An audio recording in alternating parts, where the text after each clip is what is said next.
peserta pada malam ini. Perkenalkan, saya Erik, moderator yang akan membantu jalannya webinar Solution hari ini, dan selamat datang pada webinar malam ini yang bertemakan Getting to Know the Anger Monster. Hari ini kita akan belajar apa sih anger monster itu? Apa yang membangunkan monster yang satu ini? Apa yang terjadi jika monsternya out of control, dan bagaimana cara kita untuk bisa berteman dengan anger monster tersebut? Beruntunglah kita hari ini akan membahas topik yang sangat menarik ini dengan pakarnya yang keduanya merupakan lulusan Magister Profesi Psikologi Klinis dan sudah memiliki pengalaman konseling dan juga sudah pernah melakukan riset terhadap topik kita pada malam ini, yaitu tentang emosi, yaitu bersama dengan Kak Novita Lisera dan juga Kak Wendy Said. Dan panggilannya adalah Kak Sera dan juga Kak Wendy. Namun sebelum kita masuk membahas topik pada hari ini dengan Kak Sera dan juga Kak Wendy, saya ingin mengingatkan beberapa rules pada webinar hari ini, yaitu untuk peserta webinar tidak menyalakan audio maupun video dan tidak keluar masuk dari ruang Google Meet ini sepanjang webinar berjalan. Dan nanti setelah paparan materi, kita juga akan mengadakan sesi tanya jawab nih bersama dengan Kak Sera dan juga Kak Wendy. Ini kalau misalnya teman-teman memiliki pertanyaan, silahkan langsung sampaikan saja melewati chat yang tersedia di Google Meet ini. Dan nanti yang pertanyaannya akan disampaikan kepada Kak Sera dan Kak Wendy. Dan satu lagi, karena kita akan membahas banyak topik yang mungkin sensitif dan juga personal, pertanyaan-pertanyaan personal dari rekan-rekan peserta di sini harap disimpan untuk diri sendiri dan jagalah privasi satu sama lain, agar webinar ini bisa menjadi tempat yang aman untuk kita semua berdiskusi. Dan kira-kiranya itu saja dari saya. Sekarang tempat dan waktu saya persilahkan untuk Kak Sera dan juga Kak Wendy membawakan topiknya pada malam ini.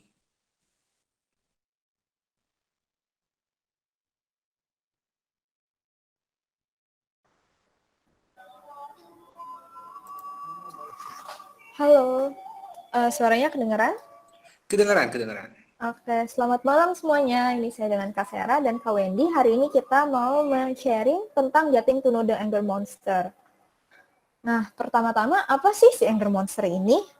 Kalau bisa dibilang, Anger Monster ini adalah produk perasaan ketidakpuasan, perasaan sedih, atau sebuah respon alamiah saat kita menghadapi kejadian-kejadian yang tidak menyenangkan atau kita mengalami pengalaman-pengalaman yang tidak kita sukai, pengalaman-pengalaman buruk, pengalaman-pengalaman yang tidak sesuai dengan harapan dan keinginan kita.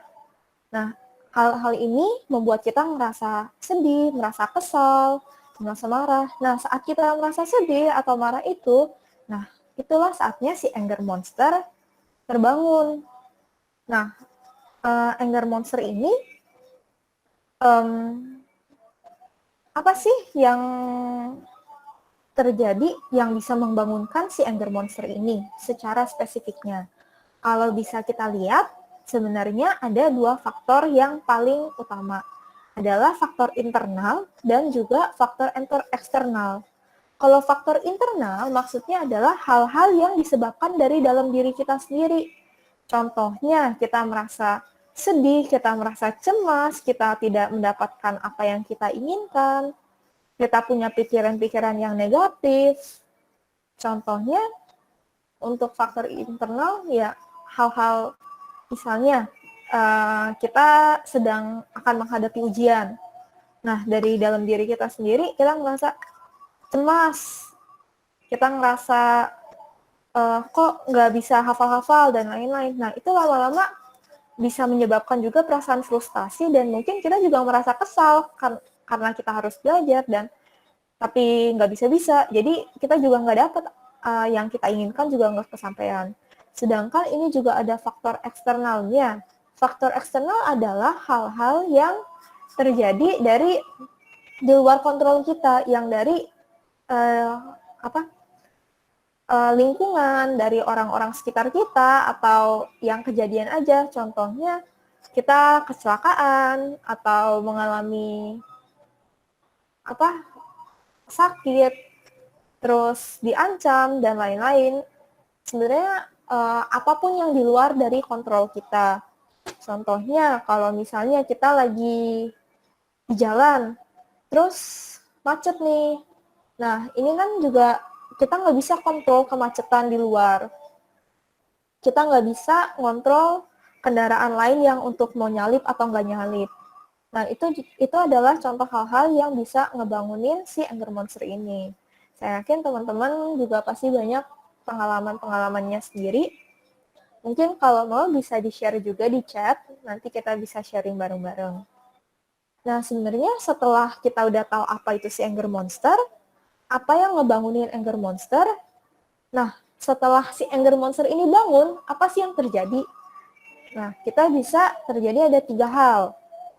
Yang pertama, si anger monster stays in, comes out, dan relax. Kita bahas satu-satu ya. Yang pertama, stays in. Jadi si anger monster ini ibaratnya bisa dibilang nyangkut dalam diri kita. Mungkin yang sering didengar orang bilang apa, oh ya udah saya tahan aja, nggak apa-apa, berusaha untuk tidak terlihat marah, berusaha untuk tapi kemarahan itu sebenarnya kita bukan ngeregulasiin kemarahan, tapi justru kita pendam di dalam diri kita yang mungkin yang terlihat ekspresi wajah kita jadi kecut, atau bahkan kayak jadi berubah jadi ada dendam, perasaan dendam dalam diri kita. Nah, dalam jangka panjangnya ini cara-cara yang anger stays in ini membuat kita ngerasa sedih, bisa menyebabkan depresi, atau bahkan simptom-simptom psikosomatis. Contohnya, kita ngerasa sakit kepala, atau anggota tubuh kita ada yang sakit, pegal-pegal, dan lain-lain. Atau kayak mungkin diare. Tapi sebenarnya, kalau misalnya secara biologisnya, nggak ada masalah. Cuma, ini dampaknya adalah dari perasaan si anger in yang kebiasaan memendam. Nah, yang kedua adalah si anger monsternya comes out. Jadi dia ditampilkan keluar, contohnya berteriak, melotot, menyalahkan orang lain, ngebanting pintu, gebrak meja, dan lain-lain. Pokoknya yang biasa kalau kita ngelihat orang marah, ya terlihat gitu dia marah. Mau ngata-ngatain orang, atau apapun. Atau misalnya kalau di anak kecil bisa menendang-nendang kaki. Nah, sebenarnya yang ini uniknya adalah secara dalam jangka pendek, cara ini tuh bikin kita ngerasa lebih baik, merasa lebih senang. Tapi sebenarnya efek jangka panjangnya itu buruk karena terasa nggak sih teman-teman kalau misalnya kita marah-marah, habis teriak-teriak, mukul-mukul, ngerusakin barang, dan lain-lain, kita ngerasanya tuh lebih mudah lelah, lebih capek, seakan energinya udah terkuras. Ya, seperti itu juga. Dan juga kalau misalnya kita terbiasa mengekspresikan kemarahan dengan cara ini, nah, masalahnya adalah kemampuan kita untuk mengontrol diri kita sendiri, untuk mengontrol perilaku kita, makin lama makin susah untuk kita lebih menahan diri. Nah, cara yang ketiga adalah it relaxes. Jadi, bisa dibilang anger monster walks out in style. Jadi, ekspresi kemarahan ini dengan cara yang produktif dan juga konstruktif.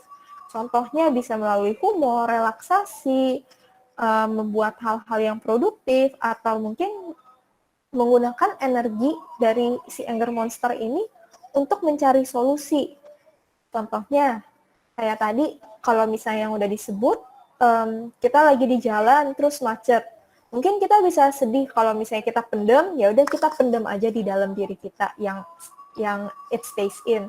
Kita pendem di dalam diri kita, mukanya kecut aja atau jadi bete. Kalau it comes out, mungkin kita kayak teriak-teriak atau kayak klakson sepanjang jalan, atau mungkin kalau ada yang nyelip, kita buka kaca atau kita teriakin langsung ke orangnya. Nah, sementara kalau misalnya cara yang ketiga ini adalah kita mungkin alternatifnya kita nyanyi-nyanyi di dalam mobil, berusaha meluapkan kekesalan dengan cara nyanyi atau apapun yang lebih, anggapannya hal-hal yang lebih produktif.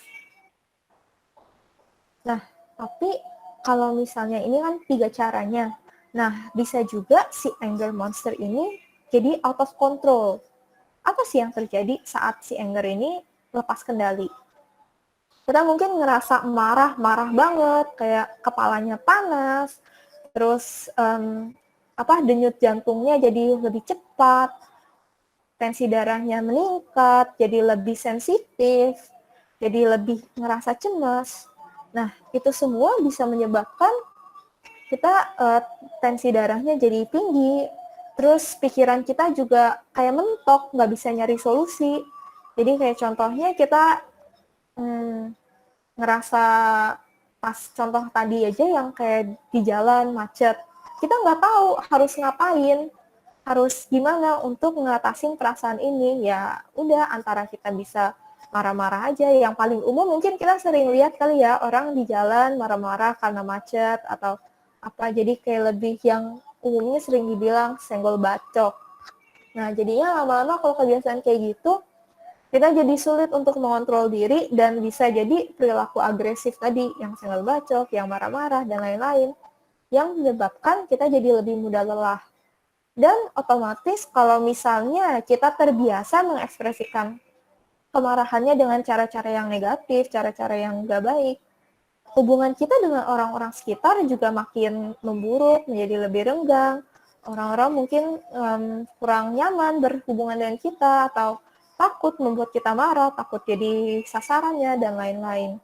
Dan juga dalam jangka panjang bisa juga malah menjurus ke ada gangguan mental, apapun itu.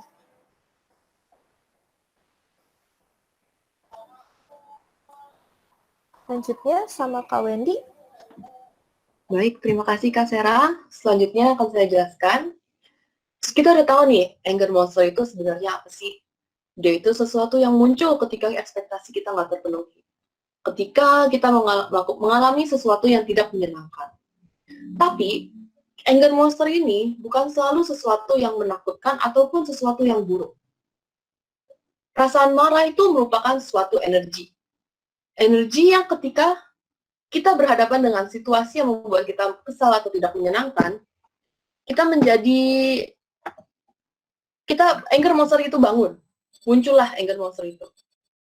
Dan seperti bola yang tiba-tiba terbuka, ada tuh anger monster di sana, dan ini merupakan energi. Mau diapain energi ini? Mau digunakan dengan secara konstruktif, atau mau digunakan secara destruktif? Cara gunakannya secara destruktif itu gimana ya? Secara destruktif, bentuk dari destruktif itu adalah anger out, yang tadi dijelaskan oleh Kak Novita. Anger out itu yang seperti orang jadi marah-marah, ketika nyetir, dia jadi klakson-klakson, mendumel, dan itu merupakan hal yang wajar kalau misalnya kita berhadapan dengan situasi yang tidak menyenangkan dan kita menjadi marah atau kesal, karena emosi marah merupakan sesuatu yang kita semua miliki. Kita semua pernah marah, kita semua pernah kesal. Tapi ada juga hal-hal yang dapat digunakan. Energi marah ini juga bisa digunakan dengan baik, secara konstruktif. Kalau dengan tadi kita lagi nyetir, macet, kita kesal, apa yang bisa kita lakukan agar energi marah ini menjadi sesuatu yang dapat membuat kita senang atau lebih energik, lebih positif. Contohnya tadi yang telah diberikan adalah dengan menyanyi, dengan mendengarkan radio, kita mendengarkan hal-hal yang kita senangi, dan kita mencoba untuk mencari cara agar kita bisa mengarahkan energi yang negatif ini menjadi sesuatu yang lebih positif. Dan apakah kita akan menggunakan energi ini secara destruktif atau konstruktif? Semua itu ada di tangan kita. Next. Tapi gimana sih cara kita dealing sama anger monster kita? Pertama, kita harus sadar bahwa semua emosi marah, perasaan kesal, merupakan sesuatu yang wajar. Kita semua pernah marah, kita semua pernah kesal, dan kita semua pastinya pernah merasa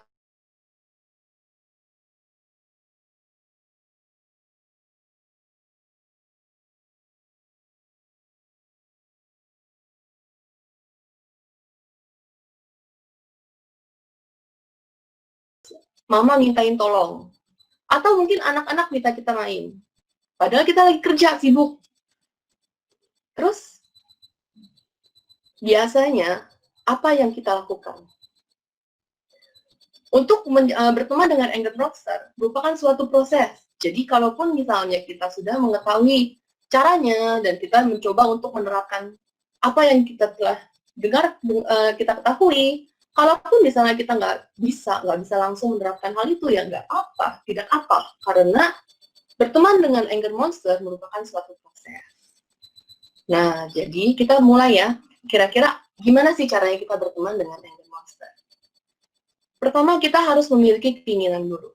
Seperti yang tadi kita ditekankan, bahwa kita perlu sadar bahwa kita semua punya anger monster. Dan kita perlu memiliki keinginan untuk berteman dengan anger monster yang kita miliki. Kita perlu untuk penting agar kita paham bahwa marah itu bukan sesuatu yang selalu buruk.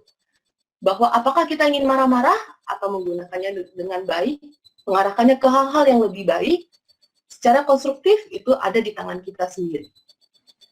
Dan kemudian kita perlu mempersiapkan diri untuk menghadapi situasi-situasi yang mungkin akan membuat kita kesal, yang mungkin akan membuat kita jengkel, yang mungkin tidak menyenangkan bagi kita.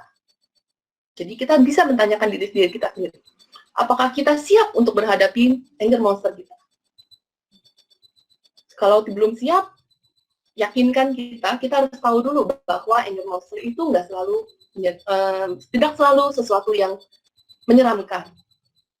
Dan kemudian setelah kita siap, setelah kita paham mengenai anger monster, setelah kita ingin berteman dengan anger monster, barulah kita bisa merefleksikan. Kita bisa melihat kembali, kira-kira situasi-situasi apa saja yang membuat anger monster ini bangun. Apakah anger monster ini bangun ketika kita lagi sibuk? Apakah anger monster ini bangun ketika ekspektasi kita tidak terpenuhi?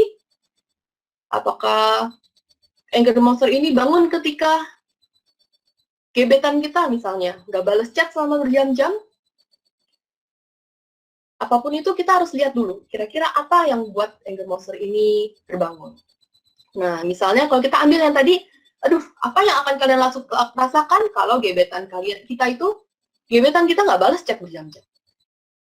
Udah di chat, udah ditungguin, berjam-jam masih nggak balas-balas. Biasanya gimana sih kita bereaksi?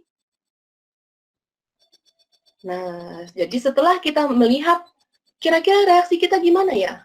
Mungkin ketika gebetan kita balas, udah di chat, nggak balas berjam-jam, kita udah reaksinya marah dulu nih. Udah marah, udah kesel, udah teriak-teriak, udah kadang langsung ngechat gebetannya, langsung coba telepon. Atau mungkin kadang ada yang masuk ke dalam selimut nangis. Anger in, anger out. Apa yang kita lakukan? Setelah kita tahu reaksi kita, kalau memang sudah terlanjur kita lakukan, ya nggak apa-apa. Kalau memang kita udah anger in, anger out, nggak konstruktif, reaksi kita justru destruktif, ya nggak apa-apa.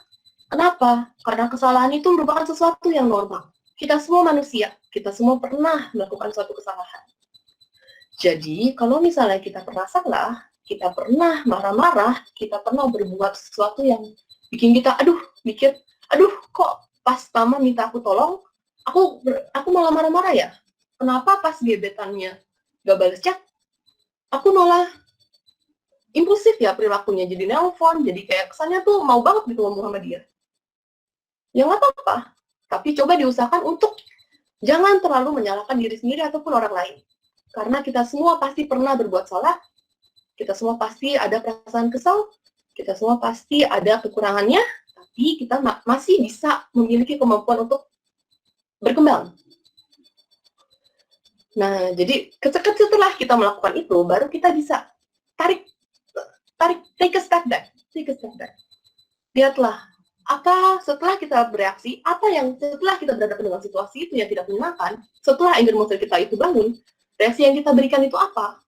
Nah, kita lihat, kira-kira apa yang bisa saya lakukan supaya saya bisa tenang?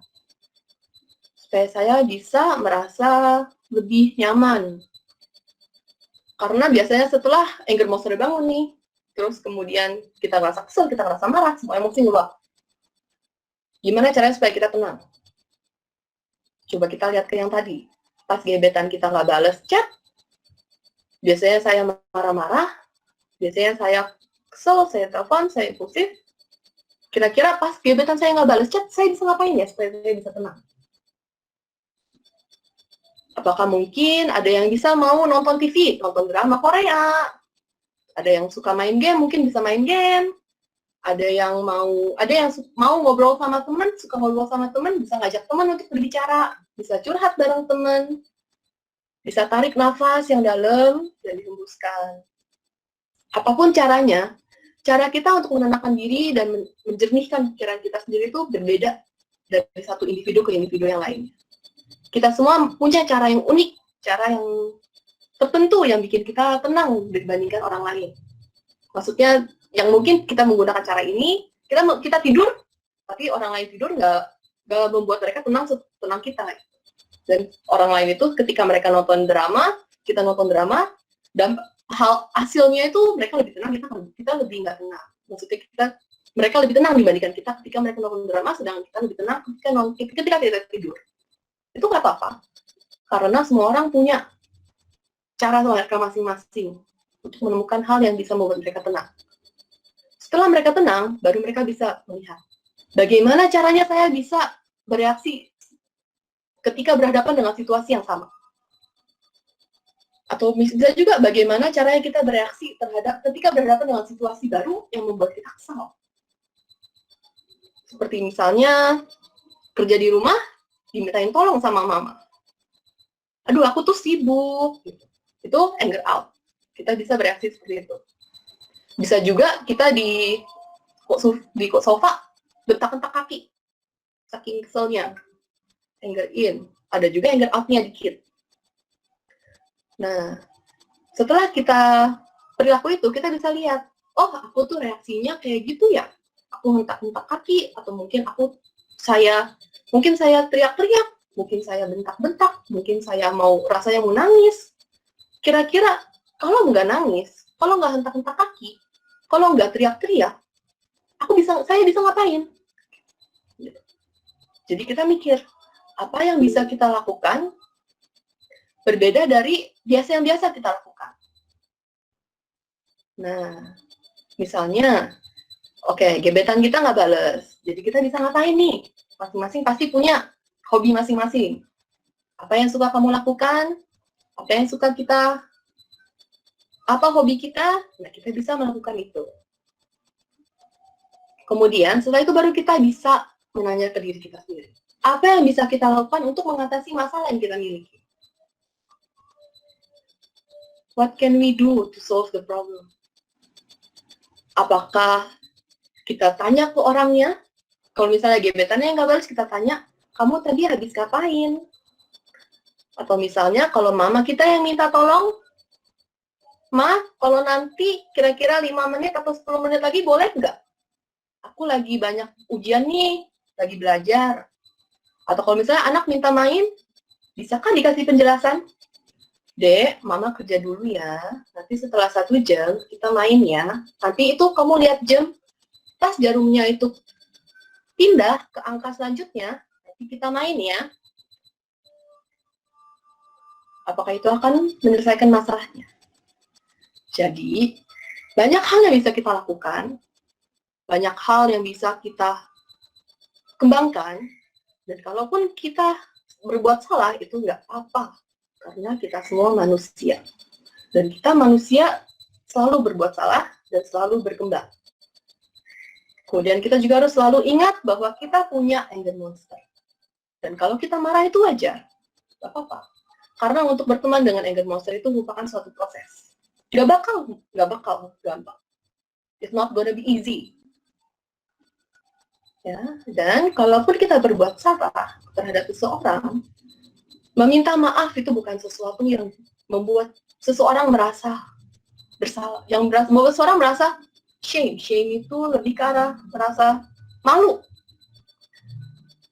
Meminta maaf merupakan bravery. Itu memerlukan keberanian untuk meminta maaf agar kita bisa berkembang.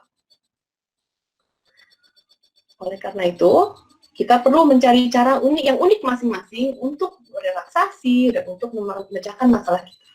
Tapi kadang ada aduh, kita tuh udah mikir, kita berhadapan dengan suatu situasi, dan tapi tetap kita nggak bisa menemukan solusi terhadap situasi. Kita tetap marah, kayak misalnya pas nyetir, aduh nggak bisa saya tuh nggak bisa kalau misalnya macet, terus saya tuh pengen nyampe tujuannya cepet-cepet, nggak bisa saya sabar, saya tuh bawaannya marah-marah. Nah gimana ya? Nah kalau memang benar-benar ngestak, udah coba segala macam nggak bisa, ada yang namanya expert. Expert itu individu yang misalnya psikolog, psikiater, dan mereka bisa membantu untuk membantu melewati individu memahami proses-proses yang perlu dilakukan untuk memahami berteman dengan anger monster. Lebih ke arah membantu untuk melewati proses tersebut, untuk mengajarkan cara-cara untuk menemukan kira-kira apa hal yang bisa membuat kita tenang. Bisa membantu kita menenangkan diri, menenangkan pikiran. Mungkin ada yang pernah dengar istilah mindfulness dan juga meditasi. Ya, itu juga bisa diajarkan oleh expert. Mungkin ada yang mikir, aduh, psikolog sama psikiater itu tuh kalau kesana tuh gimana ya? Nanti kita di label gila. Sebenarnya enggak. Karena psikolog dan psikiater itu bisa juga membantu kita untuk memahami sebenarnya apa sih masalahnya? Sebenarnya apa sih kenapa kita bisa marah? Jadi karena apa yang penyebab yang kita marah? Apa yang menyebabkan kita merasa kesal? Situasi-situasi apa saja anger monster kita bangun? Dan expert ini bisa membantu untuk melihat anger monster ini, mengenal anger monster ini lebih dekat dengan cara memahaminya. Seperti apa yang membuatnya marah, apa yang membuatnya kesal, apa saja yang dia lakukan ketika dia kesal dan marah, dan apa saja yang kira-kira lebih baik yang bisa dilakukan, alternatif perilaku apa saja yang bisa dilakukan ketika kita marah. Itu lebih bisa mengarahkan. Dan mereka juga bisa menciptakan suatu tempat agar kita bisa meluapkan emosi-emosi marah yang kita miliki. Dan menerima bahwa anger monster yang kita miliki, yang kita semua ada di dalam diri kita, itu merupakan sesuatu yang wajar. Bahwa anger monster, marah-marah, kesal, teriak-teriak, bentak-bentak, itu merupakan reaksi yang normal ketika kita marah. Dan juga memahami bahwa, tapi penting untuk dipahami ya, bahwa perilaku marah-marah bisa menjadi lebih konstruktif dengan berteman dengan anger monster. Demikian presentasinya.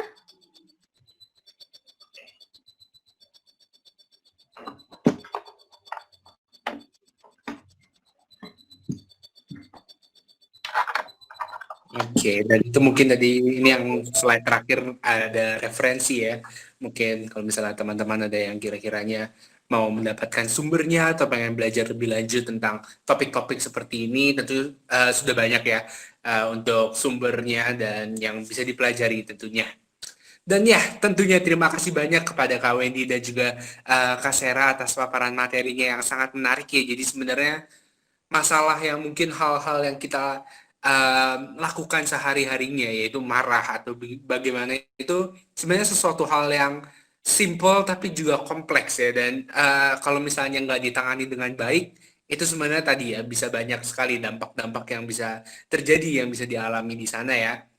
Nah, tapi untuk saat ini sebelum kita melanjutkan diskusinya lebih lanjut, silahkan kalau misalnya teman-teman memiliki pertanyaan, silahkan langsung sampaikan saja melewati chat yang tersedia di Google Meet ini, dan nantinya kita akan membahasnya bersama-sama nih. Nah, oke, Kak Sera dan juga Kak Wendy. Sebelumnya saya mau nanya dulu nih.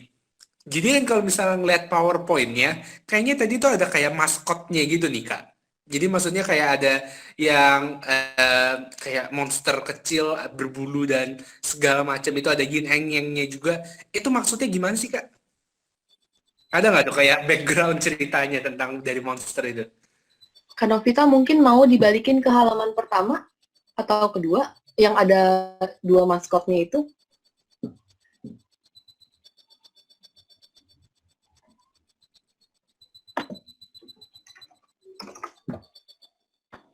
Ini kayaknya Kak Wendy sudah terlihat kah? Mungkin slide yang ada kedua anger monsternya.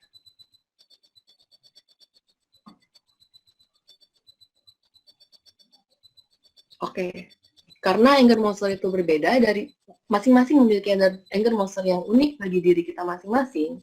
Anger monster yang ada di dalam diri kita juga pasti beda. Makanya di sini ada dua maskot yang berbeda. Itu sih sebenarnya. Tapi maksudnya yang satu menjelaskan apa, yang satu menjelaskan apa sih, Kak? Kanovita mau menjelaskan yang Kanovita punya dulu? Oke. Oh, jadi ini satu-satu gitu ya, yang Iya, satu punya siapa, yang satu punya siapa, gimana tuh? oke, jadi yang saya gambar mungkin yang berwarna yang lebih simple. Mhm. Sebenarnya kayak kan biasa kalau misalnya orang lagi marah gitu, ekspresinya kan kayak apa namanya, alis matanya lebih nekuk, terus kayak ada tanda itunya, dan saya gambar cape-nya terbang gitu juga ke atas untuk kayak ceritanya ada aura marahnya gitu yang keluar. Dan warna kayak apa, merah oranye gitu kan untuk kayak menunjukkan kayak lagi marah gitu. Sebenarnya enggak, gitu aja sih. Oke, baik. Sangat menarik ya. Kayak beda gitu ya, maksudnya stylenya nggak, ya maksudnya memang beda ya untuk style dan apa yang ingin dilakukannya. Dan Ya, mungkin kalau misalnya gitu, yang satu lagi punyanya Kak Wendy ya kalau gitu. Ya, iya kalau Kak yang Wendy. ini dia lebih ke arah lucu aja sih, karena anger monster kan nggak selalu takut ya. Jadi Benar. ya mungkin ini lebih ke arah yang Percy tenang ya, Percy hehehe gitu. Oke, iya Percy baik. ya, Iya. mischievous ya. Benar-benar. Karena dia kan ada yang maksudnya yang di keep in self sama ada yang out gitu ya, dan itu mungkin yang lebih innya dan ya tadi relaxnya atau gimana ya, benar. Oke, sangat menarik dan ya kira-kiranya itu kalau misalnya teman-teman ada yang penasaran tentang maskot-maskot yang sangat menarik dari yang kita lihat di PowerPoint ini juga yang tentu sangat menarik, dan ya tapi sekarang mungkin kita bisa masuk ya ke dalam sesi tanya jawabnya nih. Sudah ada cukup banyak teman-teman yang bertanya di sini dan kita mungkin akan berusaha ya untuk mencoba untuk menjawab satu persatu nih untuk pertanyaannya nih ya. Jadi nih, yang pertama dari Kak Mita Julianti. Saya ingin bertanya, anger monster ini kan merupakan hal yang normal ya, karena setiap orang memilikinya. Lalu bagaimana sih sebaiknya kita menghadapi orang yang anger monsternya dilampiaskan dengan menyakiti orang lain? Lalu apakah itu termasuk hal yang sebenarnya normal saja dan sebenarnya tidak dikaitkan dengan mental illness? Oke, terima kasih Mita. Saya coba jawab ya. Kalau misalnya anger monster ini normal karena setiap orang itu sebenarnya punya, sama kayak emosi lainnya, mau emosi marah, sedih, cemas, itu semuanya wajar karena setiap manusia tuh pasti ada perasaan-perasaan emosi-emosi yang kayak gitu. Kemudian untuk menghadapi orang yang anger monsternya dilampiaskan dengan menyakiti orang lain, itu kalau misalnya dibilang sudah menyakiti orang lain dalam kadar yang intensitasnya parah dan sering, itu sebenarnya nggak bisa dikatakan sebagai suatu hari yang wajar lagi. Karena balik lagi itu cara ekspresinya kurang tepat dan merugikan orang lain. Kalau bisa, untuk menghadapinya mungkin diajak untuk kayak tadi, cara yang udah di-share di slide mungkin masih ada. Ini kan tentang gimana cara kita diskusi dengan diri sendiri. Apa sih yang membuat kita marah? Apa sih hal-hal lainnya? Kita bisa ajak teman kita atau orang lain itu untuk mendiskusikannya juga. Namun kalau memang sudah sampai mengganggu dan sampai sering melampiaskan menyakiti orang lain dan lain-lain, mungkin itu udah saatnya untuk diskusi ke profesional juga. Itu sih kalau dari saya. Oke, baik. Jadi ya memang seperti itu ya. Maksudnya kalau misalnya anger monsternya itu sendiri mungkin normal, tapi dikeluarinnya tuh bagaimana ya, yang lagi-lagi patut untuk diperhatikan juga. Dan kalau misalnya sudah sampai ada tadi untuk menyakiti orang lain, uh, Ya, itu mungkin sudah tentunya tidak normal dan kira-kiranya perlu untuk mencari bantuan dari profesional. Dan nah kalau misalnya itu menyakiti ke orang lain, tapi kalau misalnya ada yang marah sampai pukul diri sendiri, itu gimana tuh Kak? Ini pertanyaan dari Kak Valen. Mungkin bisa saya coba bantu jawab ya. Boleh. Jadi perilaku marah itu ada yang konstruktif dan destruktif. Hmm. Perilaku yang destruktif itu termasuk menyakiti orang lain dan menyakiti diri sendiri. Dan kalau misalnya memang perilaku menyakitinya itu udah sampai udah berlangsung lama, dilakukan berkali-kali, dan tergantung dari seberapa sakit orang itu menyakiti diri sendiri dan orang lain, mungkin itu udah bisa merupakan menjadi tanda-tanda individu bisa mencoba untuk mendiskusikan ke psikolog atau psikiater. Itu sih. Oke, baik. Seperti itu ya dari kalau menyakiti diri sendiri dan orang lain tentunya keduanya sama-sama buruk dan perlu kira-kiranya sudah ada solusi yang kira-kiranya perlu dipikirkan ya untuk bisa menanganinya. Baik. Dan Benar. yang pertama tentunya jadi untuk bisa ke profesional ya seperti psikolog. Oke, baik. Nah, selanjutnya nih, pertanyaan dari Kak Kalista Kairunisa. Halo Kak, aku mau tanya, kenapa sih kalau misalnya orang marah itu ujung-ujungnya sampai nangis?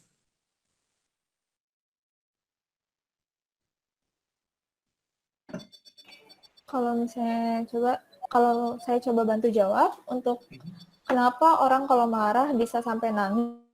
Mungkin seringkali itu bukan hanya marah, tapi juga ada perasaan sedih. Maksudnya saat kita merasakan emosi, belum tentu kita cuma satu emosi saja, tapi bisa campuran dari emosi-emosi lainnya. Ada kesedihan atau sampai mungkin ada juga yang ngerasa, oh udah nggak bisa ngapa-ngapain lagi, jadi jatuhnya lebih ke nangis. Mungkin Kak Wendy mau nambahin? Mungkin bisa saya tambahkan bahwa menangis itu juga secara biologis ada mengeluarkan hormon-hormon yang bisa membuat semacam stress relieving hormone gitu. Jadi setelah kita nangis bisa tenang, mungkin ada bantuannya dari nangisnya itu. Oke, sangat menarik ya. Jadi bahkan nangis itu maksudnya kayak mekanisme tubuh kita juga gitu ya, maksudnya untuk tadi ya untuk mengurangi stresnya itu untuk supaya ya kalau misalnya marahnya stresnya itu nggak keluar, ya itu keluarnya dari nangis itu ya. Oke, sangat menarik tuh ya soal nangis. Nah, selanjutnya nih ada pertanyaan dari Kak Erika Kak Elizabeth. Selamat malam Kak, mau bertanya mengenai anger monster. Apakah ini bisa terjadi dalam jangka waktu yang cukup panjang? Jika iya, apakah ada tips untuk mengatasinya? Dan ini mungkin menarik ya Kak, maksudnya eh, kayak kalau misalnya ini urusannya kayak anak remaja atau apa mungkin akan lebih mudah. Tapi bagaimana dengan orang yang sudah 30 tahun, 40 tahun yang hidup dengan anger monster ini? Gimana sih step pertama untuk mencoba untuk menanganinya kira-kiranya?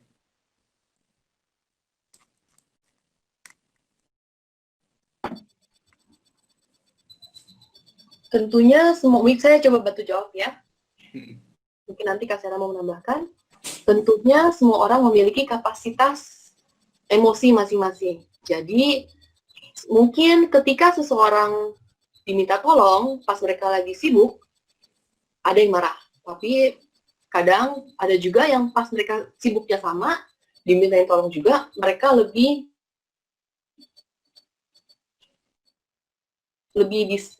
nggak langsung marah. Itu ada faktornya juga, berpengaruh juga ke jangka waktu apakah seseorang akan terus marah dan kesal. Karena batas yang bisa diterima oleh seseorang itu juga berbeda.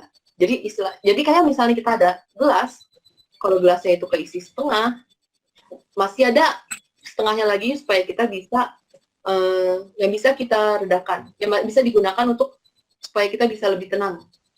Tapi kalau misalnya semuanya keisi, kita jadi lebih stres. Jadi gimana cara dan semakin banyak, semakin penuh, maka semakin lama juga kan kita perlu minum itu air supaya habis. Yeah. Nah, Jadi gimana sih cara ngatasinnya? Pertama, coba cari cara, kita penting untuk mencari cara untuk rileks, gitu sih. Cara untuk rileks itu masing-masing orang tadi tuh unik.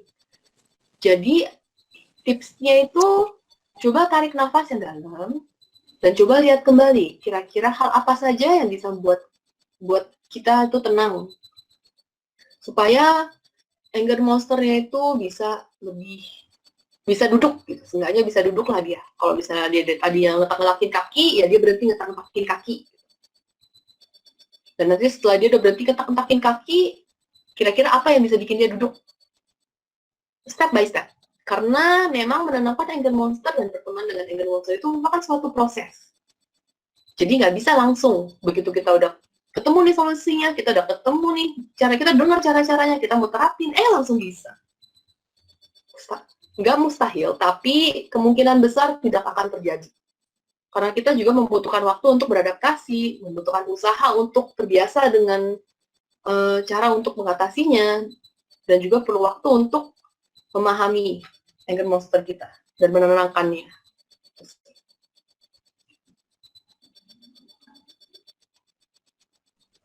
Oke, baik. Ya, jadi itu tadi kayak analogi yang sangat menarik gitu ya. Kak, maksudnya tadi soal yang gelas dan juga ada airnya itu. Dan ya, kalau misalnya makin banyak tentunya makin sulit ya kira-kiranya untuk kita bisa minum sampai habis dan segala macamnya. Dan ya, tentunya membutuhkan suatu proses yang step by step untuk bisa menangani masalah yang tentunya sudah berjalan belasan puluhan tahun ya, dok itu.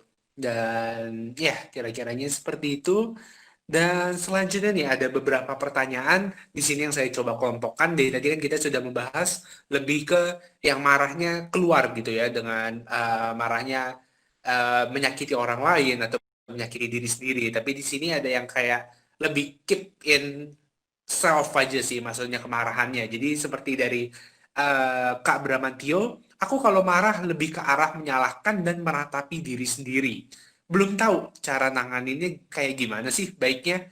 Terus tadi ada juga yang bertanya dari Kak Silva Dirmawana. Kakak mau tanya, kalau misalnya lagi marah dan hanya dipendam dan tidak dikeluarkan, apakah ini akan ada akibat buruknya pada diri kita? Lalu ada juga dari Kak Putri, Kak gimana sih caranya mengeluarkan anger monster ini dengan cara yang positif tanpa invalidate emosi tersebut? Karena kalau marah terus dialihkan ke hal lain, bukannya nanti justru akan mengendapkan emosi tersebut dan jadi monster yang lebih parah. Gimana tuh? Oke, saya coba bantu jawab ya. Kalau misalnya tadi kan ngomongnya lebih ke anger monster yang versi yang kalau dari pemaparan tadi yang lebih it stays in. Ya, Jadi dia di dalam, kita pendam. Kalau misalnya mau nanya itu baik atau enggak, tentu aja itu nggak baik. Karena dalam jangka panjangnya yang kayak tadi Kak Bramantio sendiri juga ngerasa lebih menyalahkan diri sendiri, meratapi diri sendiri, tentunya itu tidak produktif. Maksudnya tidak menghasilkan hasil yang baik, solusinya juga tidak ada, dan kayak malahan jatuh malah membuat diri kita perasaannya makin negatif aja.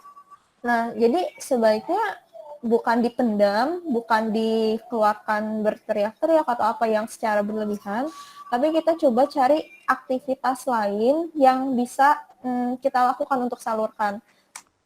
Untuk kayak menyalurkan energi itu. Bukan berarti, kan tadi sempat juga bilang, bukan berarti untuk kita tidak memvalidate perasaan marah itu. Kita tetap ngerasa sadarin, oh iya, kan otomatis tadi juga sempat dijelaskan.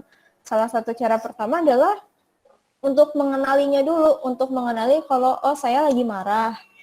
Terus dan siap untuk menghadapi bahwa, oh ya memang saya lagi marah. Terus kita kenalin apa yang membuat kita marah sih, kejadian-kejadian apa, dan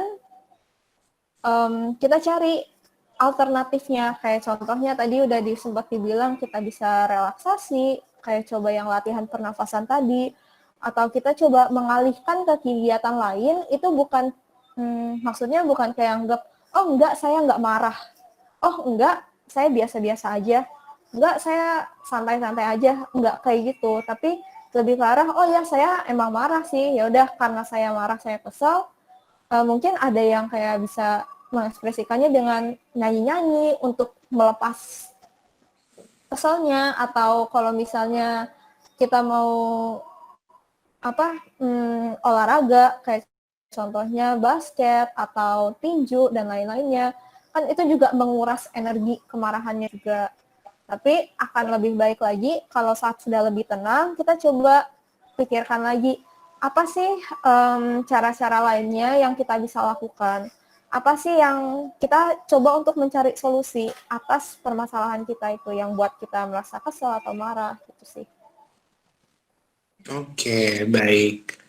Jadi kembali ya, tadi mungkin seperti yang ada di layar saat ini juga, yang ada masih ada PowerPoint-nya nyala itu tadi ya untuk cara-cara yang bisa dicoba kembali uh, untuk teman-teman yang kira-kiranya lebih mencoba untuk memendam amarahnya dan segala macam. Karena tadi seperti yang kita sudah bahas juga, itu juga ada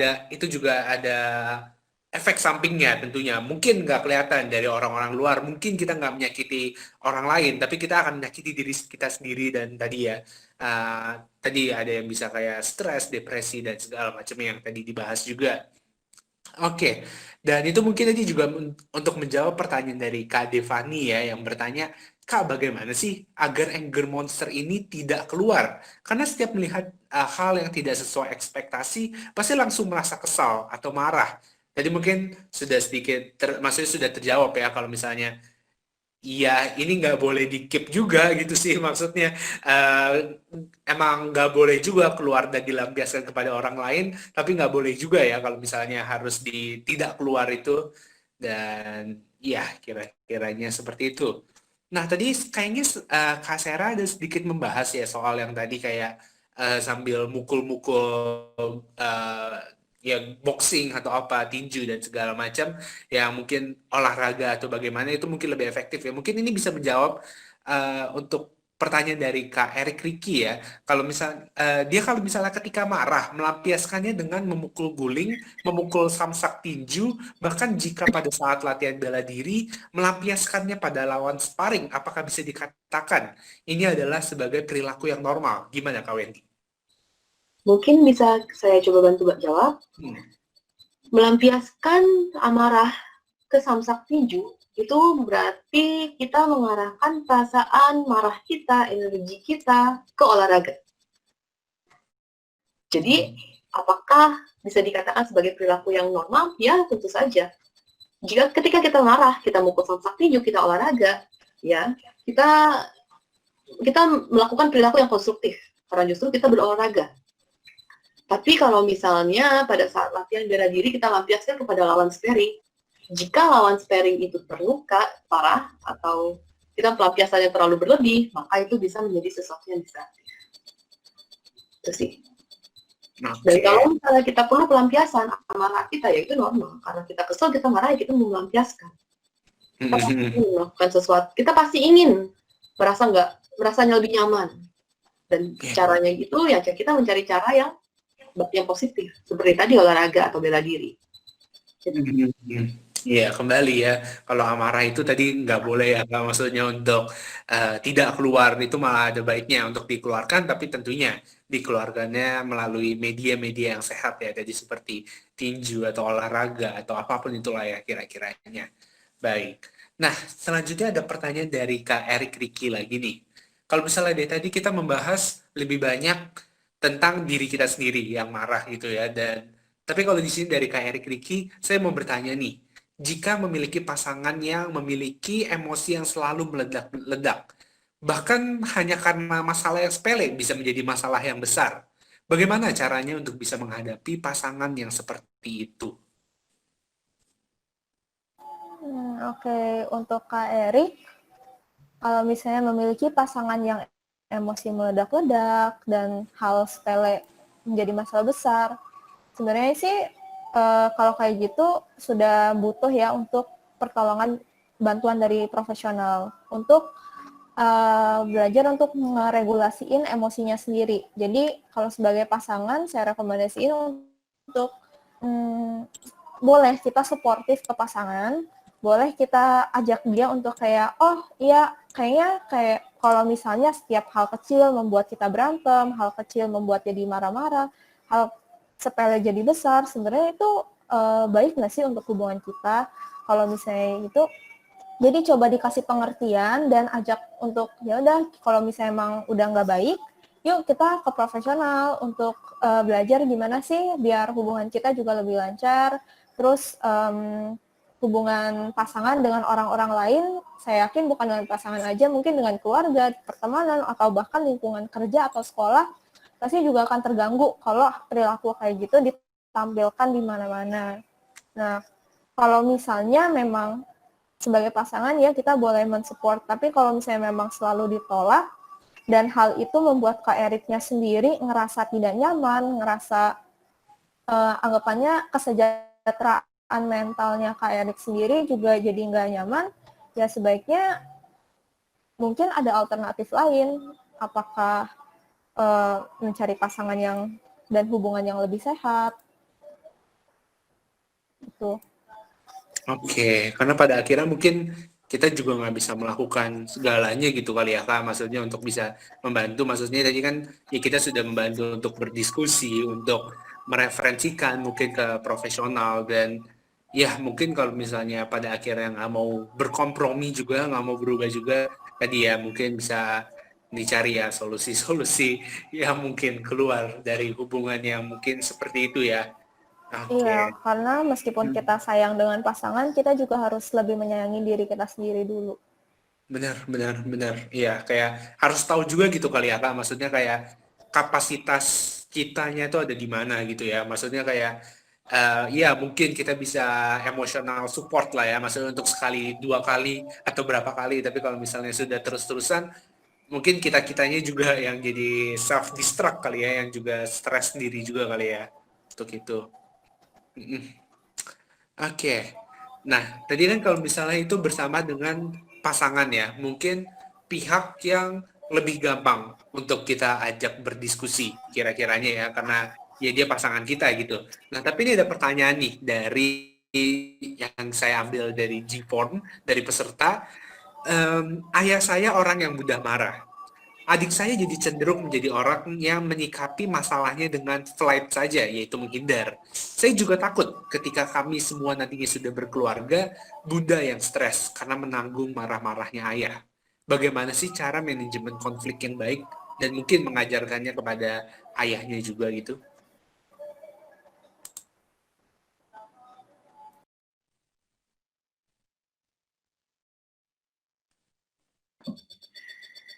Mungkin saya coba bantu jawab bahwa kalau misalnya ayah itu kita sering marah, anaknya sering lihat, kita juga bakal ngikutin perilaku-perilaku yang pernah kita ketahui, kita lihat di lingkungan.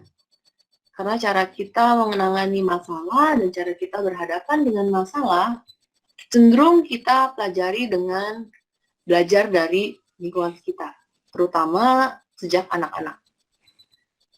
Jadi, kalau misal secara umum masalah yang dialami, kalau misalnya kita merasa bahwa kita perlu mencari bantuan, silakan.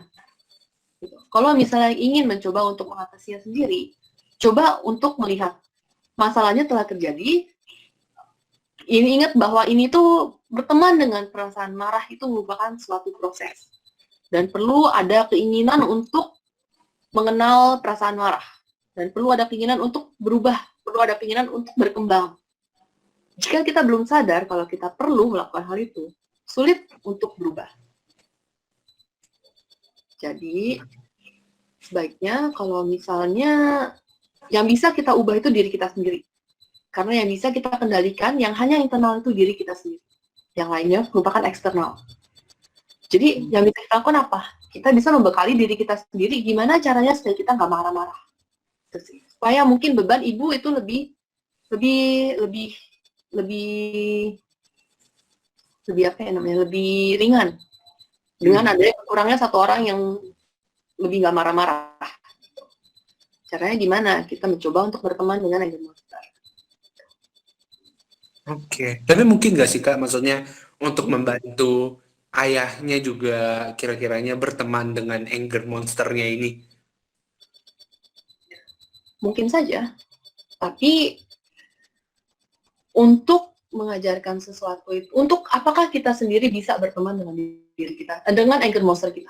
Apakah sebelum kita membantu orang lain, kita harus lihat dulu, apakah kita sudah benar-benar berteman dengan anger monster kita sendiri. Apakah kita yakin bahwa emosi kita sudah berada dalam kendali kita sendiri. Karena kalau anger monster kita sendiri belum terkendali, bagaimana caranya kita bisa membantu orang lain. Jadi kalau misalnya ingin dan sangat-sangat ingin membantu, coba kita mulai dari diri sendiri. Dan kalau memang ini sesuatu yang urgent atau ingin sekali diperbaiki atau dibawa ke psikolog atau psikiater, nggak apa-apa. Ya, baik. Dan ya, tapi tadi ya yang mungkin yang pentingnya adalah untuk kita sendiri bisa ya untuk menghandle anger monster kita dulu. Kalau misalnya kita sendiri aja nggak bisa, ya kita mungkin malah jadi memberatkan. Ya tadi mungkin kalau di sisi itu mungkin bunda kita yang akan malah diberatkan dengan kitanya juga. Padahal kita yang harusnya membantu untuk meringankan kira-kiranya ya. Oke, nah selanjutnya nih ada pertanyaan dari Kak Azra. Halo Kak, selamat malam. Sebelumnya saya ingin bertanya, apakah wajar jika kita selalu merasa kesal dan ingin marah kepada seseorang? Even orang itu sebenarnya tidak melakukan hal yang memicu kemarahan kita. Oke, saya coba bantu jawab ya. Apakah wajar kalau kita merasa kesal sama seseorang, padahal dia tidak melakukan apapun untuk memicu kemarahan kita? Secara umum sih harusnya enggak ya. Maksudnya, sebenarnya ada apa yang pasti kalau kita merasakan emosi tertentu itu ada alasannya kenapa. Cuma mungkin ya kita nggak sadar aja atau kayak belum lebih mengenal apa sih yang kalau misalnya kayak gitu coba aja dipikirkan setiap kita ketemu dia, setiap kita ngerasa kesal terhadap orang tersebut, apa sih yang terlintas di pikiran kita? Apa sih yang selain perasaan kesal itu ada perasaan apa lagi? Apa yang kita maksudnya kita coba aja untuk kadang-kadang mungkin ada hal-hal yang di pikiran kita yang lewat terlintas sekilas, tapi kita belum tentu menyadarinya pikiran apa itu yang membuat yang jadi trigger kalau kita kesel sama orang itu. Apakah kita kalau misalnya orang itu memang tidak melakukan apapun yang membuat kita kesal, maksudnya kayak tidak bertengkar dengan kita, tidak mencari masalah dan lain-lain, ya mungkin kita lihat dengan diri kita, apakah mungkin dengan melihat orang itu kita ada merasakan ketidakpuasan dalam diri kita atau apa sih ada sesuatunya. Baik orangnya personal, secara pribadi orangnya atau statusnya atau lingkungannya atau apapun dari yang terkait dari diri orang itu. Pasti ada sesuatunya. Jadi itu bukan hal yang wajar untuk kayak tiba-tiba kesel tanpa alasan. Apalagi jika terhadap suatu orang yang spesifik. Oke. Jadi maksudnya ya itu tentunya hal yang aneh ya. Maksudnya mungkin nggak normal ya kalau misalnya kita marah ke seseorang, apalagi mungkin orang asing atau apa yang kita baru ketemu atau gimana, terus kita merasa marah, iya tentunya pasti nggak normal ya. Dan kita perlu mencoba untuk mengevaluasi diri kita. Kira-kira apa sih yang men-trigger hal tersebut? Tentunya tadi ya dengan mindfulness atau apanya itu kita harusnya bisa lah mendapatkan insight kira-kira apa sih yang membuat kita merasakan kemarahan tadi kepada orang-orang yang kita temui seperti itu. Oke. Nah, selanjutnya ada pertanyaan dari Kak Siti Nurhalisa. Kak mau tanya, apakah anger monster ini berkaitan dengan toxic human? Apabila marah yang tak terkendali menggunakan kata-kata kasar. Toxic human. Mungkin bisa saya coba bantu jawab. Bisa jadi kalau apakah anger monster itu berkaitan dengan toxic people ketika marah itu tidak terkendali? Bisa saja, karena ketika kita melakukan perilaku yang destruktif, perilaku yang menyakiti orang lain, perilaku yang dapat membuat orang lain merasa tidak diterima, merasa tersakiti, mereka merasa tidak dihargai, tidak berdaya, yaitu merupakan ciri-ciri dari toxic people. Jadi, anger monster bisa membuat kita berperilaku toksik. Ya. Tapi nggak selalu anger monster itu kemudian membuat kita jadi toxic. Oh, saya ada anger monster, saya toxic nih. Nggak selalu. Oke, jadi memang nggak selalu ya, mungkin memang ada masalah lain yang di luar sana, atau mungkin memang lingkungan, atau mungkin lingkungan keluarganya yang memang seperti itu, lingkungan pertemanan, dan mungkin nggak harus ada kaitannya dengan anger monster itu sendiri kali ya, Kak, untuk itu. Oke. Eh, baik, dan ini ada pertanyaan dari Kak Rizky Dina. Kak, kalau secara nggak sengaja bereaksi marah atas omongan seseorang yang membuat kita kesal, lalu kita refleks marah-marah atau ngebentak orang itu, gimana Kak? Wajar nggak Kak? Mungkin kalau misalnya ini lagi-lagi dilihatnya maksudnya sebagai sesuatu hal yang soal simple malah membuat kita marahnya sampai ngebentak-bentak, gimana tuh? Sebenarnya balik lagi sih, reaksi refleks marah atau bentak itu mungkin wajar dan umum. Kan balik lagi kayak tadi ada 3 cara ekspresi kemarahannya, bisa dipendam, bisa diekspresikan keluar, atau bisa kita regulasiin dengan baik. Kalau misalnya kayak ekspresi refleks marah atau membentak, otomatis itu yang kayak ekspresi kemarahan keluar. Wajar nggak? Ya kalau mau dibilang wajar, kalau mau dibilang manusiawi, iya manusiawi, karena banyak yang begitu juga. Tapi kalau dibilang ini cara yang tepat atau enggak sih? Ya, sebenarnya enggak, karena masih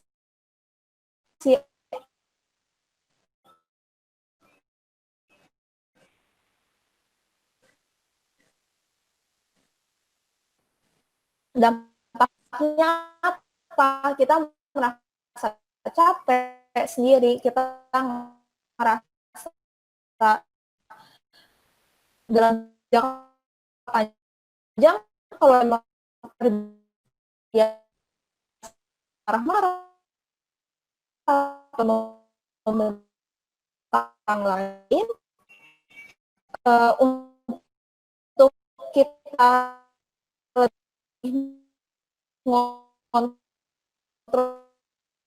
diri untuk tidak langsung marah atau langsung membentak, itu kan butuh proses.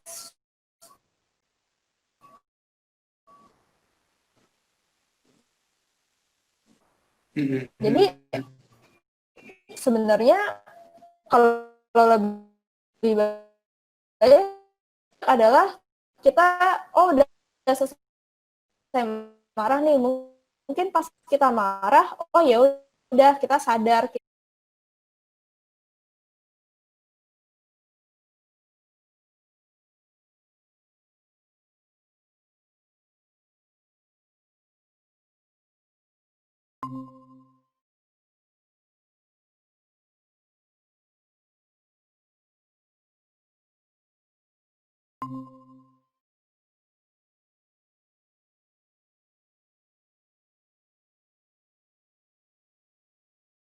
Dan disertai nangis. Sedangkan untuk laki-laki tidak, gimana tuh?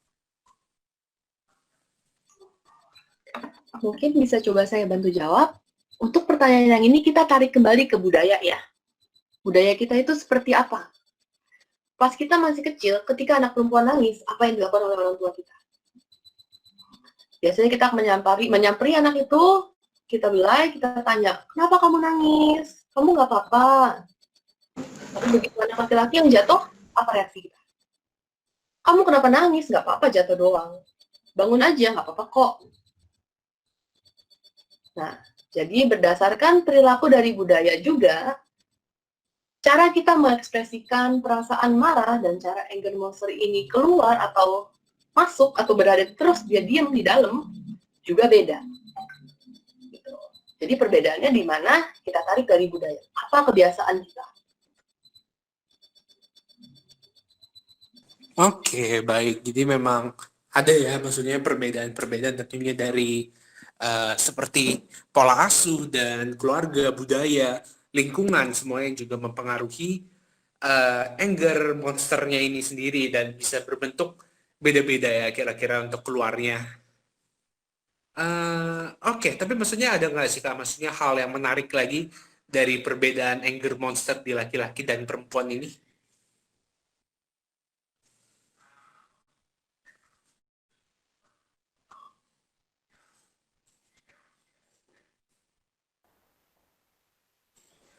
Sebenarnya mungkin kalau misalnya perbedaan tergantung sih ya, kayak contohnya mungkin kita lihat kalau misalnya anak laki-laki banyak yang kalau misalnya marah lebih agresifnya fisik.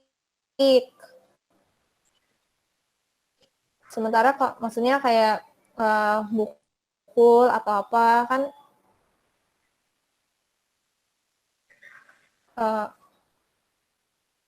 secara umumnya kita lebih sering dengar kayak anak laki-laki yang berantem, tawuran dan lain-lain. Sementara anak perempuan, kalau yang perempuan itu lebih cenderung kayak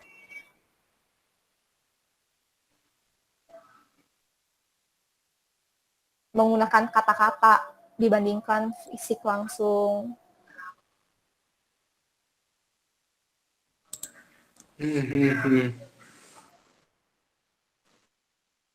Gitu sih. Oke, baik. Jadi memang tentunya ya ada perbedaan-perbedaan dari anger monster ya itu ya tadi dari budaya, jenis kelamin, pola asuh dan saajeng. Kak, kalau misalnya anger monster itu terbentuk sejak kecil karena suatu trauma dan menjadi untuk konsul ke psikolog atau psikiater.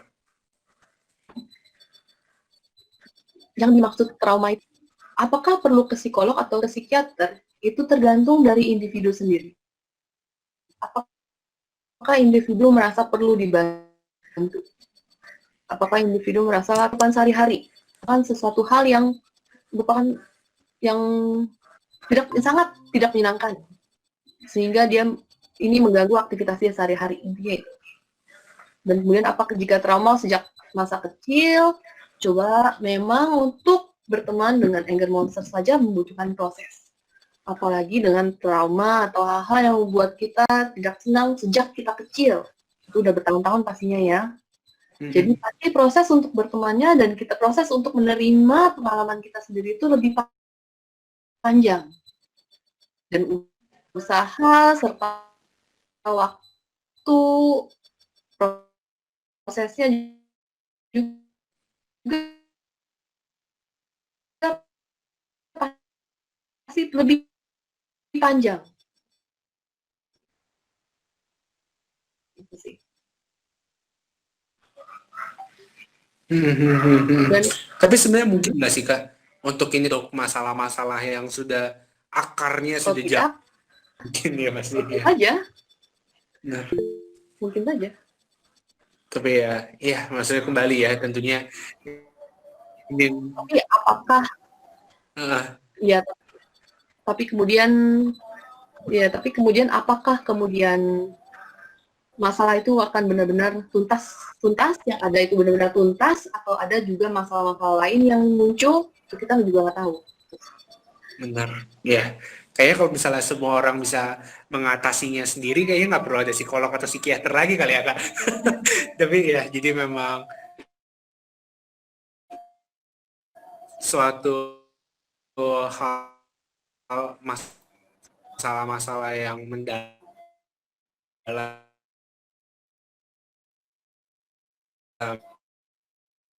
dan segala macamnya tentu ada bantuan dari profesional. Proses banyak ya maksudnya artinya lagi di saat itu nggak ada ya psikolog yang bisa tuh kira-kiranya akan lebih mudah dengan bantuan psikolog dan psikiater tentunya.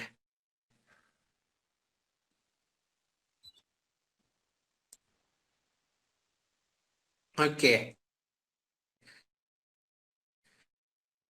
Nah, selanjutnya ada pertanyaan dari Kak Putri Maya yang Kak, jika keadaan kita mood swing diri.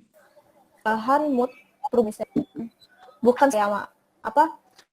Kalau misalnya kita marah, biasanya ada penyebabnya, ada triggernya. Apa sih yang buat kita marah? Antara kita merasa kecewa suatu hal, atau mungkin karena kita diganggu oleh orang lain dan lain-lainnya. Jadi lebih ada triggernya. Sementara kalau mood swing, maksudnya hanya sekedar mood, maksudnya bukan hanya, tapi kalau mood swing kadang kan ini kalau misalnya udah sampai, apalagi untuk tingkat suatu trigger, maksudnya suatu ada kejadian tertentu, tapi mungkin emang dari dalam diri kita, kayak contohnya bisa juga karena ada ketidakseimbangan kimia otak, atau mungkin kadang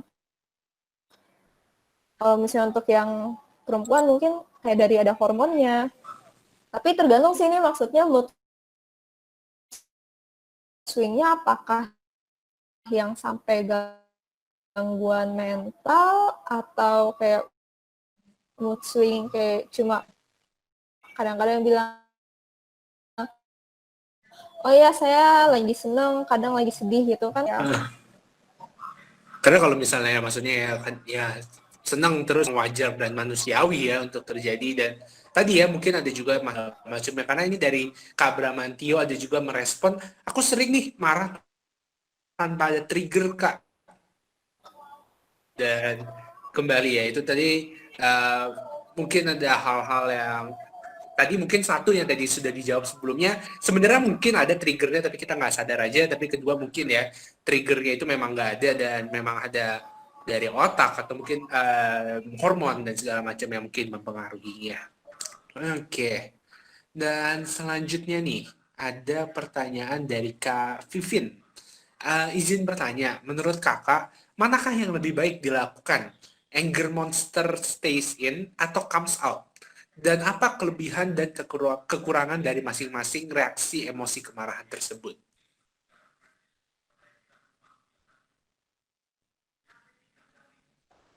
Oke, kalau misalnya ditanya apakah stays in lebih bagus atau comes out lebih bagus, saya bisa bilang ya bukan dua-duanya sih yang bagus. Karena tadi yang dibilang kan, kalau stays in itu, kalau misalnya analoginya, stays in itu kita menancapkan pisaunya ke dalam diri kita sendiri. Kalau stays out, kita menancapkan pisaunya ke orang lain. Anggapannya, jadi kayak kalau stays in, kita lebih melukai diri sendiri, yang kayak benar-benar hanya diri kita sendiri yang terluka. Kita bisa menyalahkan diri sendiri, dan lain-lain. Kelebihannya ya nggak ada.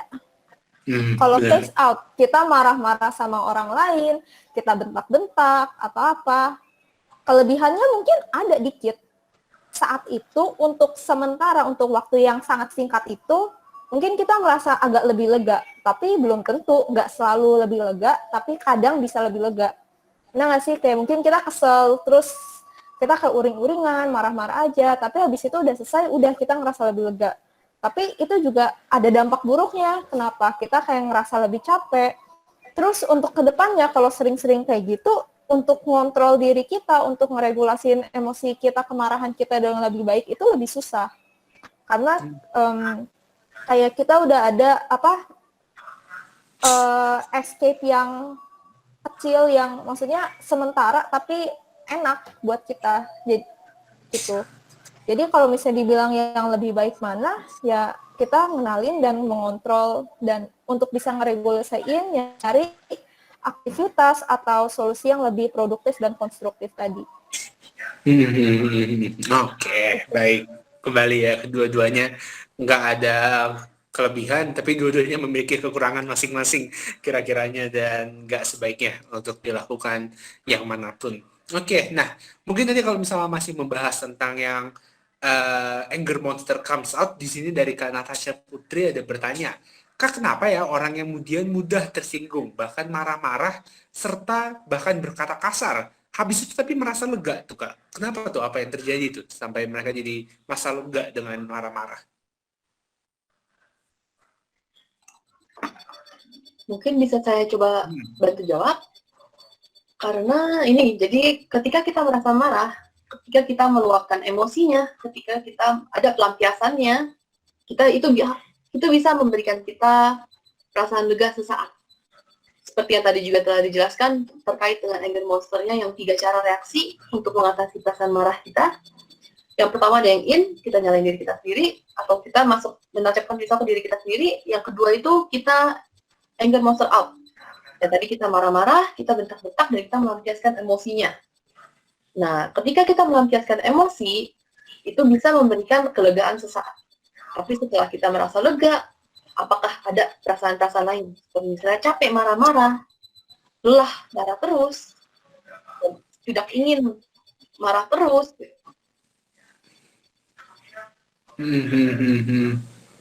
Oke. Iya, jadi memang menarik ya, maksudnya tentang marah-marah dan perasaan lega yang terjadi karena dilakukannya hal seperti itu ya. Oke, menarik. Nah, selanjutnya nih Kak, kalau misalnya tadi kita membahas tentang yang comes out, kalau yang di sini adalah yang in, dan ini ada dua pertanyaan dari Kak Adita dan juga Kak yang dengan inisial ESD mungkin, dan di sini yang dari Kak Adita, Kak, ketika merasa marah, kemudian dipendam sendiri, habis itu besoknya sudah nggak apa-apa. Tapi ketika perasaan itu datang kembali di lain waktu, solusinya gimana ya? Jadi itu kan benar-benar di-keep ya, maksudnya di sendiri. Nah, tapi dari sini, dari SD ada yang bertanya, berarti inti dari berteman dengan anger monster itu kan adalah mengelola emosi atau mengatasi dan menyalurkan kemarahan dengan cara yang positif dan mencari solusi dari masalah yang membuat kita marah dan juga kesal. Dan tapi eh, bagi orang yang introvert dan bukan problem solver, menurut saya dia pasti akan sulit untuk melakukan hal itu. Yang ada dia memendam rasa marah, bagaimana ke orang lain. Oke, mungkin coba saya bantu jawab dulu ya. Kalau misalnya marah, kemudian dipendam, itu bukan maksudnya kemudiannya udah ngerasa besok udah nggak apa-apa, tapi perasaannya datang lagi, karena cuma memendam masalah itu bukan, apa ya, masalah itu nggak selesai. Perasaan marah itu terhadap kejadian itu nggak selesai. Kalau misalnya ada triggernya yang serupa, atau mungkin ini kejadian berulang, misalnya kayak contohnya tadi pas pemaparan materi sempat kan ada contoh kita lagi sibuk belajar atau apa, terus dipanggil, suruh coba bantuin ini, bantuin itu. Nah, mungkin kita marah, kita diem, kita pendam. Tapi besoknya udah nggak disuruh, nggak masalah. Tapi kan selanjutnya akan disuruh-suruh lagi nih. Ada banyak kejadian kita mungkin disuruh-suruh lagi. Dan jadinya hal itu tuh nggak, ya perasaan marah itu bisa balik lagi karena emang belum selesai. Jadi kalau misalnya solusinya balik lagi tadi, ya kita cari solusi gimana sih caranya untuk overcome trigger itu. Kalau misalnya itu triggernya dari luar, dari faktor disuruh orang lain saat kita lagi sibuk atau apa, ya mungkin cara yang utama adalah kita untuk komunikasikan dengan orang lain, bukan kayak cuma diem aja, itu nggak menyelesaikan masalah. Tapi kalau misalnya emang hal-halnya lebih faktor dari diri kita sendiri, lebih ke misalnya kita berpikir ke lebih overthinking lah atau apa, kita evaluasi lagi yang kita pikirkan, persepsi kita terhadap kejadian itu apa sih, benar nggak sih yang kita pikirkan. Kan kadang mungkin ada yang orang cuma ngomong apa, terus kita maksudnya ada orang yang mengucapkan kata-kata netral sebenarnya, tapi kita mungkin persepsinya langsung kayak, oh dia kayaknya nggak suka sama saya nih atau apa, padahal kata-katanya sebenarnya netral. Itu salah satu contoh yang triggernya tuh dari dalam diri kita sendiri gitu.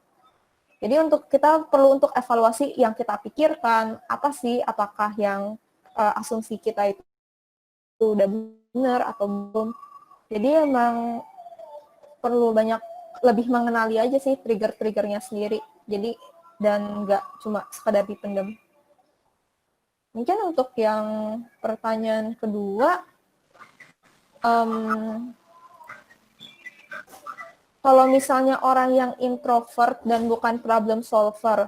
Nah, ini untuk term introvert ini sebenarnya tipe orang yang energinya lebih anggapannya kalau misalnya orang ekstrovert kan yang ngecasnya energinya naik kalau sama orang banyak. Sementara orang introvert itu ngecasnya pasti lagi sendiri. Tapi bukan berarti orang introvert itu nggak punya teman, orang introvert itu nggak bisa bersosialisasi. Bukan berarti kayak gitu. Karena kan manusia emang secara umumnya adalah makhluk sosial ya. Jadi kita pasti seintrovert-introvertnya orang itu biasanya punya 1-2 teman atau 1-2 keluarga.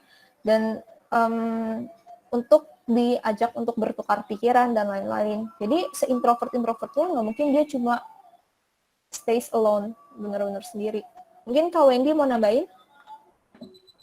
Mungkin saya tambahin dulu untuk yang introvertnya ya. Kalau misalnya individu yang introvert itu nggak mau bersosialisasi atau membagi perasaannya dengan orang lain, dia bisa menyiapkan buku diary, buku pribadi untuk menuangkan perasaan-perasaannya sendiri. Jadi hal-hal yang buat dia kesal, buat dia marah, itu bisa dituangkan ke buku itu. Jadi dia juga jadi biar dia juga nggak terlalu menyalahkan diri dia sendiri, nggak terlalu dipendam, biar perasaan sedih sama marahnya itu atau perasaan kecewanya bisa dituangkan juga lewat sesuatu yang lebih positif, yaitu dituangkan ke buku itu. Biar dia juga bisa lebih tahu sebenarnya apa sih yang dia rasakan, apa yang dia inginkan, apa yang dia pikirkan, biar dia juga bisa lebih mencari solusi yang lebih konstruktif. Kemudian kita harus ingat bahwa kalau kita marah, kalau kita sedih, kalau kita kesal, kecewa, kalaupun kita pendam, kalaupun kita luapkan, itu tuh merupakan sesuatu yang wajar. Jadi nggak apa-apa, itu wajar, dan perubahan itu suatu proses. Kalau kita salah juga itu nggak apa-apa, karena kita itu selalu belajar. Kita selalu belajar hal baru setiap hari, dan kita mulai dengan keinginan untuk berkembang. Dan dengan kita ingin berkembang, baru kita bisa, atau menjadi lebih baik, baru kita bisa memperbaiki diri kita sendiri, atau berubah menjadi yang lebih baik. Oke, baik. Dan sepertinya pertanyaan tadi menutup untuk perjumpaan kita pada malam ini. Dan ya, maksudnya kita membahas sudah banyak sekali hal ya, maksudnya pada malam ini tentang Anger Monster ini topik yang sangat menarik, maksudnya topik yang terjadi manusiawi, tapi apakah sehat dan juga tepat untuk dilakukan kembali, itu pertanyaan sejuta umat rasanya yang perlu dijawab di diri masing-masing. Dan ya, tentunya terima kasih banyak kepada Kak Wendy dan juga Kak Sera atas paparan materinya yang sangat menarik di sini, dan semoga kita bisa mendapatkan ilmu-ilmu yang bisa kita gunakan pada sehari-harinya itu sendiri. Nah, dari Kak Wendy dan juga Kak Sera, ada kata-kata penutup untuk perjumpaan kita pada malam ini?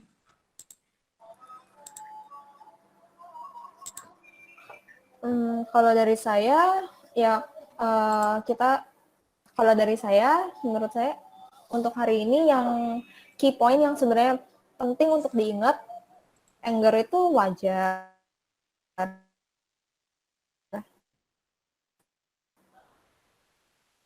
Tapi jangan kita mewajar kurang baik. Kayak jangan, kayaknya kita biasa nih mendam-mendam gitu, terus ya udah fine-fine aja, kadang bisa fine, kadang bisa enggak. Atau kita ngerasa, biasanya habis marah-marah, habis teriak-teriak, jadi ngerasanya lebih baik. Jangan kita mewajarkan hal-hal kayak gitu. Jangan menganggap itu, ya udah biasa. Kan itu bukan suatu hal yang baik untuk diri kita dalam jangka panjangnya. Dan untuk proses berubah itu, emang nggak bisa kita bilang, ya saya langsung habis selesai dari sini, kita semua langsung jadi ahli nih dalam meregulasi emosi, langsung jadi ahli untuk ngatasin si anger monster, ya enggak. Emang butuh proses, ada yang prosesnya cepat, ada yang prosesnya lambat.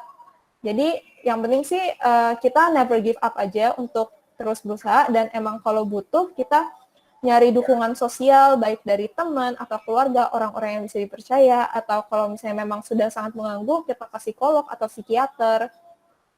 untuk ngebantu kita. Itu sih.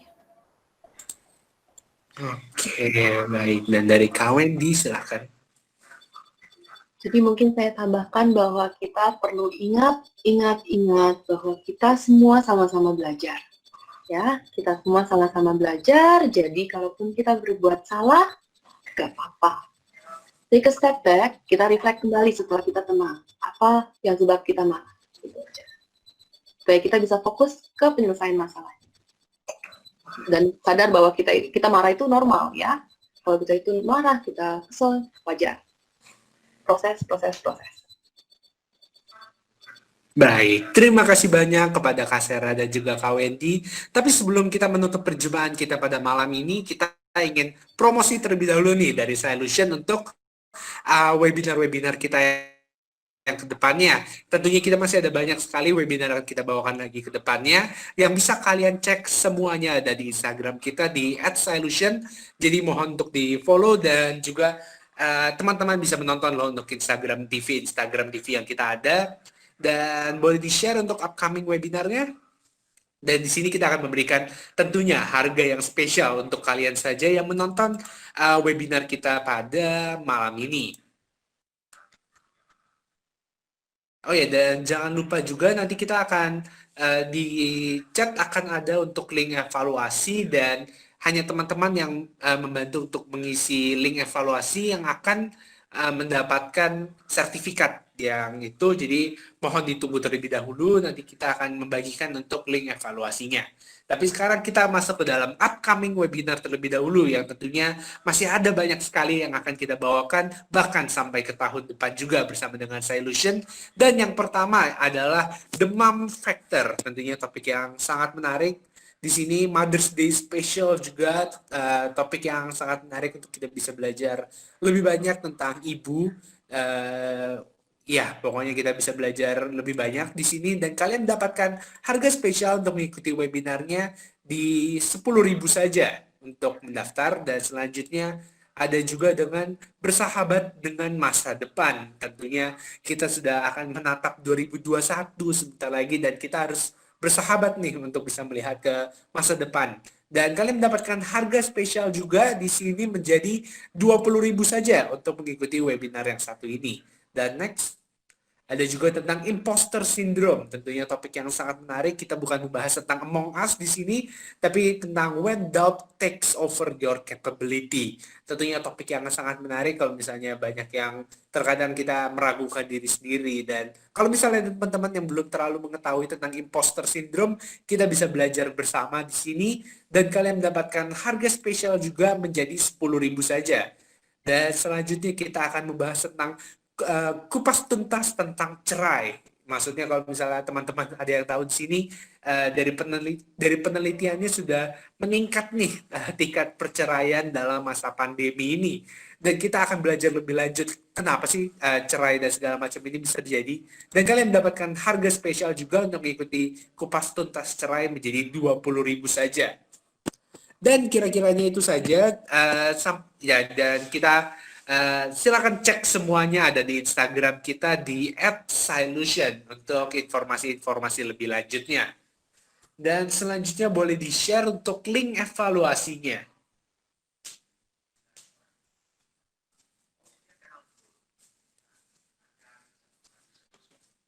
Oke, sepertinya link evaluasinya masih belum.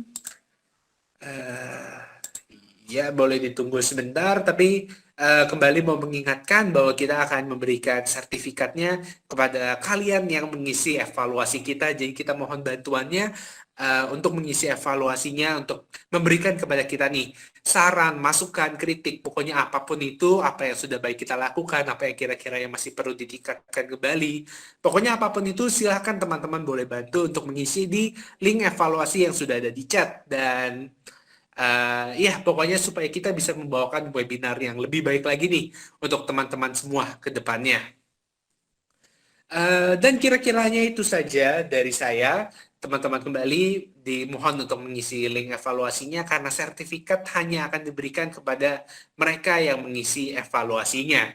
Dan Itu saja. Terima kasih banyak kepada Kak Wendy dan juga Kak Sera atas webinar yang tentunya sangat keren dan juga sangat insightful. Semoga ilmu yang kita dapatkan pada malam ini bisa berguna untuk diri kita, teman-teman kita, pasangan kita, keluarga kita, untuk siapapun itu, kita bisa membagikan ilmunya.